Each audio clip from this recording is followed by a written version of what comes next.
The E. coli long-term evolution experiment has been ongoing since 1988. That's when biologist Richard Lenski started cultivating 12 cultures of E. coli bacteria. The bacteria only has a generation time of about 20 minutes. So in its 37 years, the experiment has produced over 80,000 generations of E. coli.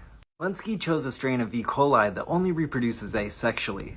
So any evolutionary changes in the populations are a result of mutation, genetic drift, and natural selection. Every day, 1% of each population is transferred to a new flask of fresh growth medium. The cool thing about E. coli is that it can be frozen and then still be viable when it gets unfrozen.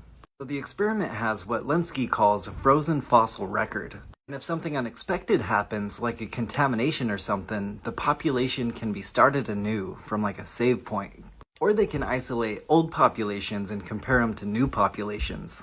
Over the years, a bunch of different evolutionary changes have occurred in the 12 populations that were started from the same founding strain.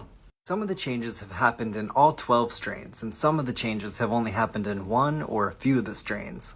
All of the populations have increased in cell size and have faster growth rates than their progenitor. Half of the populations have developed DNA repair mutations, which help them mutate even faster. Craziest of all, around generation 33,000, one of the populations got distinctly more cloudier than the rest of the populations. That cloudy population, called ARA3, evolved to be able to digest citrate, which normal, regular old run-of-the-mill E. coli can't do. Every other population is surviving on the glucose in the medium.